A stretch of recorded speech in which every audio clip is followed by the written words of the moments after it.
வந்திருக்க present media எல்லாருக்கும் வணக்கம். வைத்து ரொம்ப அழகாக பேசிட்டு போயிட்டாங்க. நெக்ஸ்ட் என்ன பேசுகிறேன்னே தெரியல. லிட்டரலி அந்த ஸ்பீச் கேட்டு ஷூட் ஸ்பாட்கே போன மாதிரி இருந்துச்சு. ஸோ மேடையில் இருக்க எல்லாருக்கும் வணக்கம். அண்ட் ஜூலை 18 ஜென்ம நட்சத்திரம் ரிலீஸ் ஆகுது. அண்ட் ஜென்ம நட்சத்திரோட ஃபஸ்ட்டு ஸ்டேஜ் இது. ரொம்ப ஹாப்பியாக இருக்குது. அண்ட் படத்தில் ஃபஸ்ட் நாளில் இருந்து இப்போ வரைக்கும் அவ்வளோ ஹார்ட் ஒர்க் போட்டு லிட்ரலி பிளட் அண்ட் ஸ்வெட் கொடுத்து உழைச்சிருக்கோம். எங்களோட உழைப்பு நீங்கள் பிக் ஸ்க்ரீனில் பார்த்துட்டு உங்கள் மனசில் என்னெல்லாம் தோணுதோ, படம் எப்படி இருக்கோ அதை பற்றி 4 வார்த்தை எழுதி படத்துக்கு சப்போர்ட் பண்ணோம். ரொம்ப தாழ்மையுடன் வேண்டுகொள்கிறேன். அண்ட் அவ்வளோதான், வேறு எதுவும் ப்ரிப்பேர் பண்ணல. எனக்கு இந்த வாய்ப்பளித்த Mani sir and the entire cast and crew, ரொம்ப சப்போர்ட்டிவாக இருந்த என்னோட பேர் மைத்து, மால்வி, அருண் அண்ட் சிவம் ப்ரோ எல்லாருக்குமே ரொம்ப நன்றி. அண்ட் ஒன்ஸ் அகெயின் வந்திருக்க பிரசன்ட் மீடியா எல்லாருக்குமே ரொம்ப தேங்க்ஸ். தேங்க்யூ. ஜூலை 18 மறக்காமல் தியேட்டரில் போய் பாருங்க. பெஸ்ட் விஷஸ் ரக்ஷா. அவங்களுக்கும் ரொம்ப க்யூட்டாக இருந்தது பார்க்குறதுக்கு உங்களை. தேங்க்யூ. ஸோ அடுத்ததாக படக்குழுவினருக்கு ஒரு முக்கியமான ஒரு அங்கமாக இருக்கிற ஒருத்தர் தான் இப்போ பேச அழைக்க போகிறேன். திரு பரணி பால்ராஜ் அவர்கள், கரூர் மாவட்ட அறநிலைத்துறை தலைவர்.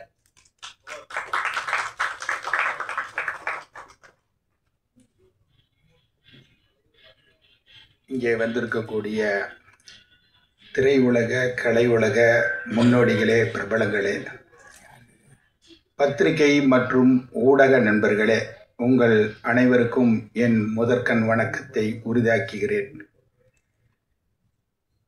நான் முதல்ல கரூர் மாவட்ட அறங்காவலர் குழு, அதாவது கரூர் டிஸ்ட்ரிக்ட் HRNC சேர்மன் கடந்த 2 ஆண்டுகளாக பதவி வைத்து கொண்டிருக்கிறேன்.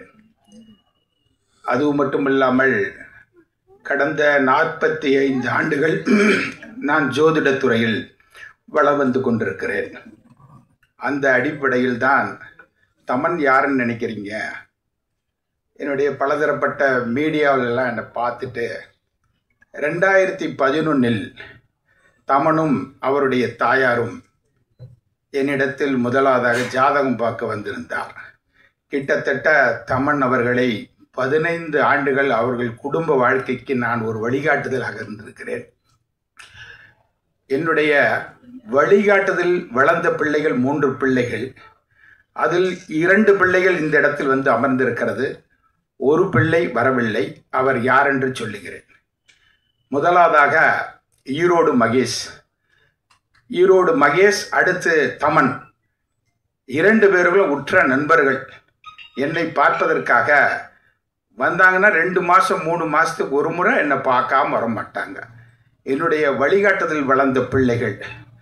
அப்போது தமனுக்கு நான் சொல்லியிருந்தேன், தம்பி, எவ்வளவுதான் திரைப்படத்துறையில் நீ நடித்திருந்தாலும் உன்னுடைய வாழ்க்கையில் 2025 தான் உன்னுடைய வாழ்க்கை திக்கட்டும் பரவும். அதாவது தமிழகமெங்கும் அல்ல, உலகமெங்கும் பிரசிக்கக்கூடிய அந்த பாக்கியம் உனக்கு 2025 கிடைக்கும். அது மட்டுமல்ல, 2024 தான் உனக்கு திருமணமே நடக்கும். அப்போது நான் என்னுடைய தமன் யார் என்று பார்த்தால், என்னிடத்தில் ஜாதகம் பார்க்க வந்த பையன், அருமையான பையன். அவருடைய இது எல்லாம் எனக்கு தெரியும். அதுக்கு நானே வாலண்டியராக என்னுடைய மருமகன் தமன், என்னுடைய மகளைத்தான் கடந்த வருடம் இவருக்கு கொடுத்து மனம் முடித்தேன். 2024 தான் உனக்கு திருமணம், 2025 தான் உன்னுடைய வாழ்க்கையில் திக்கட்டும் கொடிகட்டி பறக்கக்கூடிய அமைப்பு. இதெல்லாம் எழுதப்பட்டதனுடைய இயற்கையினுடைய நியதி.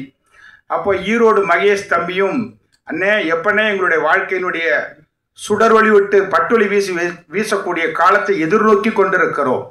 16 ஆண்டுகள் வனவாசத்தைப் போல தமனவர்கள் கொஞ்ச நஞ்சம் திரையுலகத்தில் கஷ்டப்படவில்லை. எல்லா வகையிலும் கஷ்டப்பட்ட உனக்கு இந்த காலத்தில் தான் உன்னுடைய எதிர்காலம். அந்த அடிப்படையில் 2024 தான் என்னுடைய மகளை நானே, இந்த மாதிரி பையன் கிடைக்க மாட்டான், ஒழுக்க சீல இந்த பையன், என் பொண்ணுகிட்ட சொல்லி நானே வாலண்டரியாக கொடுத்தேன். அது மட்டும் அல்ல, இவருக்கு நானே பொன் பார்த்துக்கிட்டு இருந்தேன். ஒரு பைலட்டை பார்த்தேன், நிறைய பேரை பார்த்தேன்.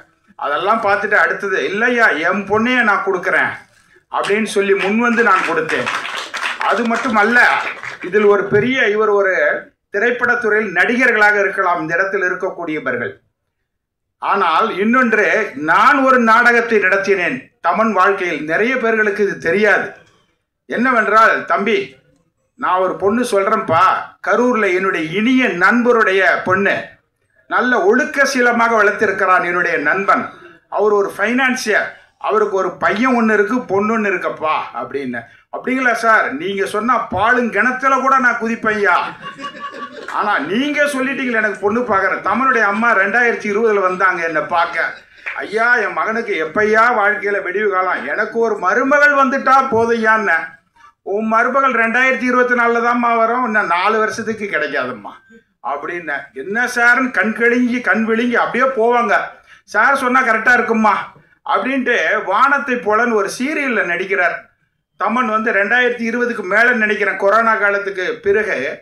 தம்பி நீ நாடகத்துறையில இருந்தீங்கன்னா அதோட அவ்வளவுதான், பட்டி தொட்டி குக்குராம எல்லாத்திலையும் உனக்கு பேரு புகழ் கிடைக்கும்.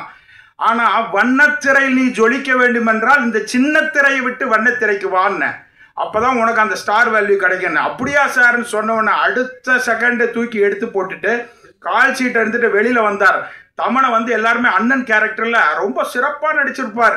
தமன் எல்லாருமே பட்டி தொட்டி குக்கிராமத்தை, என்னுடைய தாயார் இவ்வளவு அழகான பையன்பா, நல்லா பார்த்துட்டு இருக்கும்போது ஒரு நாள் ஃபோன் பண்ணி, ஏப்பா இந்த பையனை உனக்கு தெரியும்? என்னம்மா சொன்ன, இந்த பையன் நம்ம பையன்பா, பேசுறியா? இந்தம்மா இன்னப்பா இவரை தெரியுமா உனக்கு? அவ்வளோ அழகா நடிப்பா, பாசமலர் சிவாஜிக்கு அடுத்த படத்துல வானத்து போல கேரக்டர்ல சூப்பரா நடிச்சான்ப்பா அப்படிம்பாங்க. சரி அதெல்லாம் இருக்கட்டும். ஈரோடு மகேஷ் அடிக்கடி சொல்லுவார், என்னுடைய நிச்சயத்துல ஒரு வரிஞ்சி சொல்லுவாரு, சார் எங்களுடைய மென்டாரே நீங்களே எங்களுக்கு வாழ்க்கையினுடைய பொண்ணையே கொடுத்து வழி நடத்தினீங்கன்னா எங்களுக்கு இது ஒரு பேரு, எவ்வளோ பெரிய பேரு சார் அப்படிம்பாரு. சரி, அது எனக்கு இன்னொன்னையும் நான் சொல்லணும். எனக்கு திரைப்படத்துறையில் நான் பார்க்காத ஜாம்பவான்களே கிடையாது.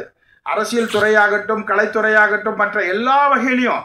ஆனால் என்னுடைய மீடியாவில் நான் வராத சேனல்களே கிடையாது. எல்லா சேனல்லையும் என்னுடைய ஆஸ்ட்ரோ பர்னி பால்ராஜ் என்னுடைய யூடியூப், அதில் நான் ஆதவன் ஜோதிடம், என்னுடைய பெயர் டாக்டர் பர்னி பால்ராஜ். நான் படித்தது 9வது தான்.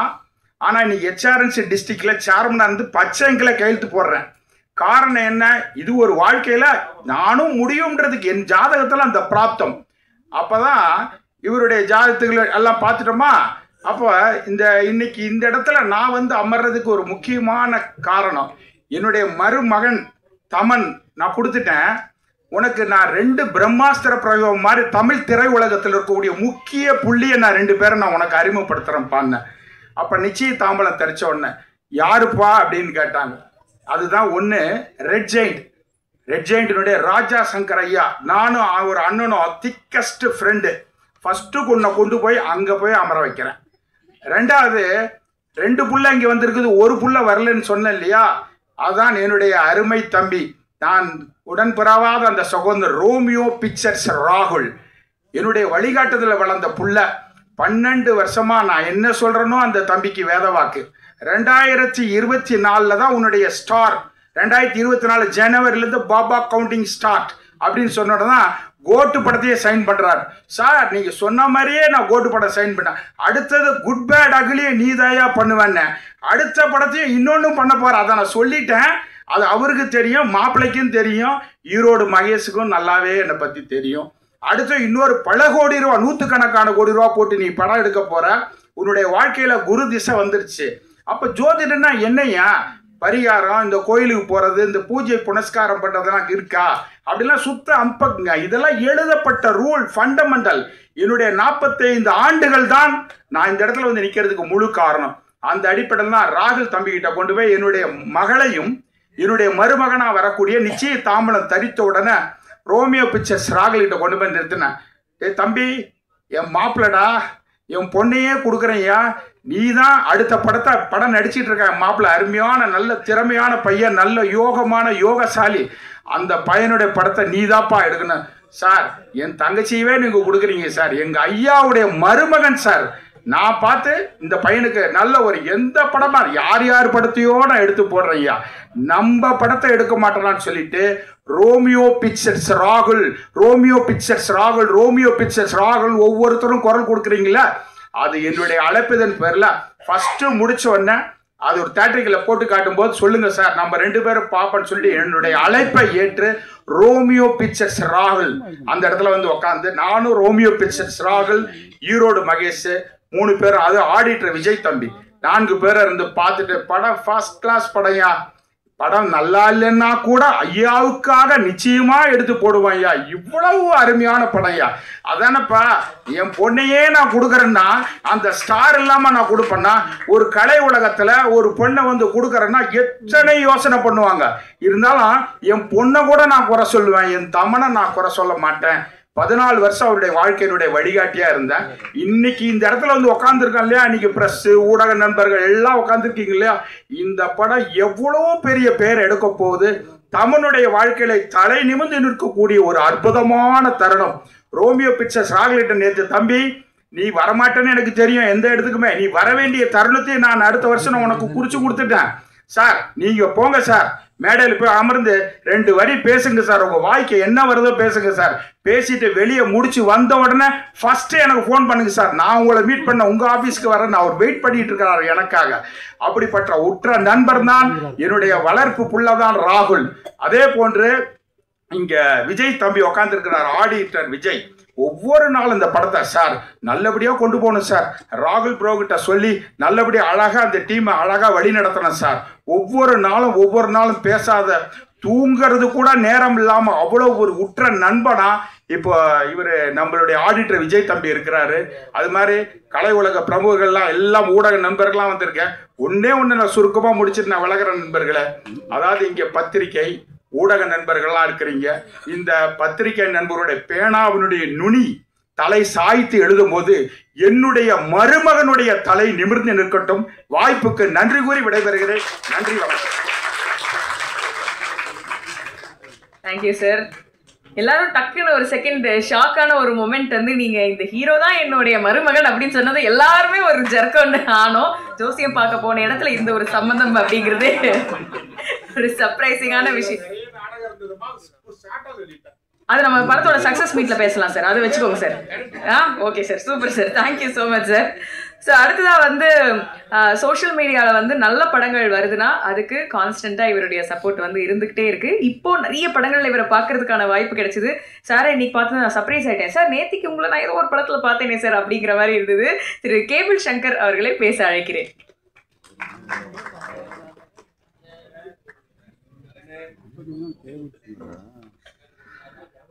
எல்லாருக்கும் வணக்கம். இந்த படத்தை பற்றி இந்த டீமை பற்றிலாம் சொல்கிறதுக்கு வந்து நான் புதுசாலாம் அதை சொல்ல போகிறதில்ல. ஏன்னா இவங்களோடய நான் வந்து கூடவே சுற்றிட்டு இருக்கேன். செவ்வாழன்னு நான் ரொம்ப வருஷமாக சுற்றிட்டுருக்கேன். இந்த படமும் அதே போல் தான். ஸ்டார்ட் பண்ணதுலேருந்து, ஸ்கிரிப்டு படித்ததுலேருந்து, ஷூட்டிங் போனதுலேருந்து, இப்போ படம் எடுத்து அவுட்டு பார்த்த வரைக்கும் நான் எல்லாமே பார்த்துட்டேன். வழக்கமாக சின்ன பட்ஜெட் படங்களை வந்து டக்குன்னு ஒரு வெற்றி கிடைச்ச உடனே அதுக்கு அடுத்த ஒரு டீம் வந்து டக்குன்னு மாறிடும்.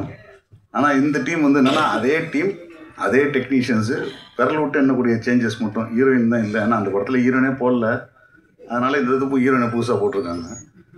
மற்றபடி அதே டீம், அதே செட்டப்பு, எடுத்த சுறுசுறுப்புன்னா அவ்வளோ சுறுசுறுப்பில் எடுத்துட்டாங்க.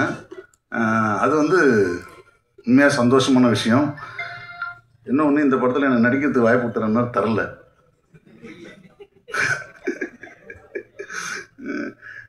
என்ன 2-3 வாட்டி டேட் கேட்டார், அவர் பிஸியாக இருந்ததுனால நான் தரல. மற்றபடி வந்து நீங்கள் வந்து இந்த ரொம்ப பெஸ்ட்டு டீம் இந்த டீமு. இந்த படம் நான் பார்த்துட்டேன். ஷூராக ஒரு நல்ல கமர்ஷியல் ஹாரர் த்ரில்லர் பார்த்து ரொம்ப நாள். ஏன்னா இப்போ பேய் படம்னா யூஸ்வலாக ஒன்று சொல்லுவாங்க வந்து காமெடி பேய்னா சந்தானம் எடுத்துப்பார், ரொம்ப ஒரு மாதிரி சென்டிமெண்டல் பேய் படம்னா வந்து நம்ம இவர் எடுத்துப்பார், யாருங்க லாரன்ஸ் சார் எடுத்துப்பார். அது மாதிரி இருக்கும்போது பயமுறுத்துகிற மாதிரி ஒரு படம் இல்லை அப்படின்ற ஒரு விஷயம் இருக்கு இல்லையா, அது வந்து கொஞ்சம் கேப் வந்துருக்கு.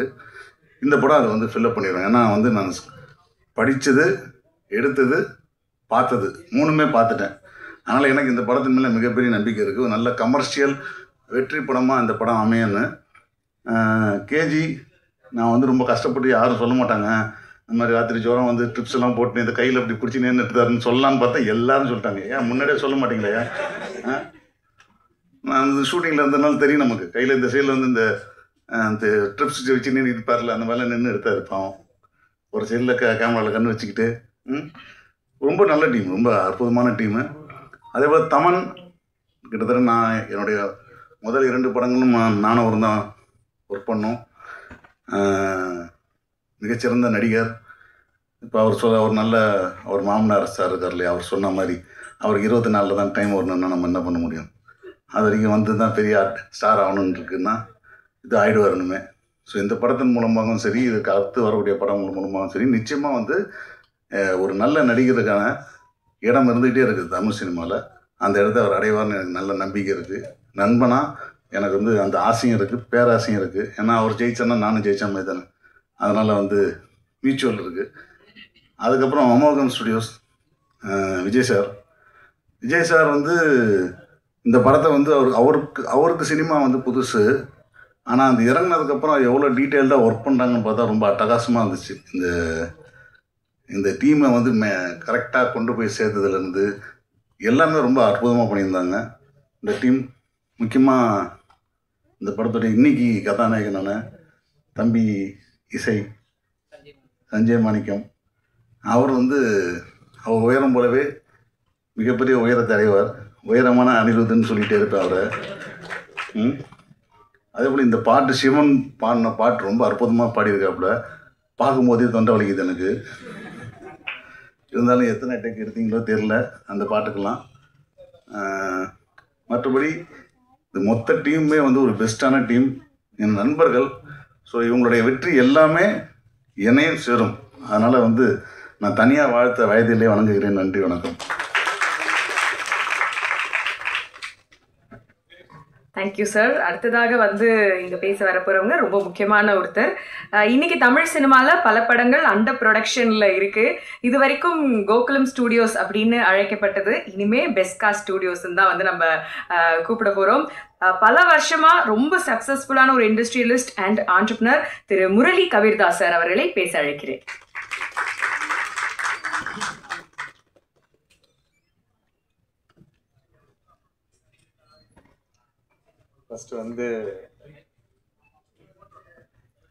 ஃபஸ்ட்டு வந்து படத்தை பற்றி எல்லாருமே நிறைய விஷயம்லாம் சொல்லிட்டாங்க. இந்த படத்தை வந்து நான் ஒரு 3 to 4 months முன்னாடி பார்த்துருப்பேன். அதாவது ஒரு ஃபுல் வெர்ஷன் கம்ப்ளீட் ஆகலை. அந்த படத்தை பார்த்தவொடனே சம்திங் எனக்கு இந்த ஹாரர் படம் ஜெனரல் நான் பார்க்க மாட்டேன். இதை பார்த்தவொடனே சம்திங் நியூ நல்லா இருந்தது டோட்டலாக. அதுக்கப்புறம் அந்த ஹோல் டீம் வந்து கொஞ்சம் க்ளோஸாக அப்சர்வ் பண்ணுவோம். ரொம்ப என்கரேஜிங்காக இருந்தது. எல்லாருமே ரொம்ப இன்வால்வ்டாக கமிட்டடாக பண்ணியிருந்தாங்க.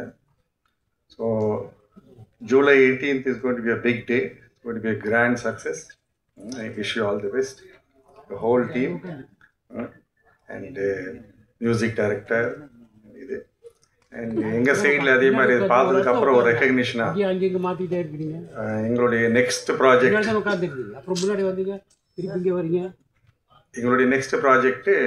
அவங்களுக்கு ஆல்ரெடி கமிட் பண்ணி ஆல்மோஸ்ட் 50% கம்ப்ளீட் ஆகிருக்கு. அது மேபி அது ஒரு சந்தோஷம். அந்த எங்கள் ப்ராஜெக்டை பண்ணும்போது அதை பார்த்தது என்னென்னா, நான் மேபி ஒரு 1 or 2 times தான் போயிருப்பேன் லொக்கேஷனுக்கு.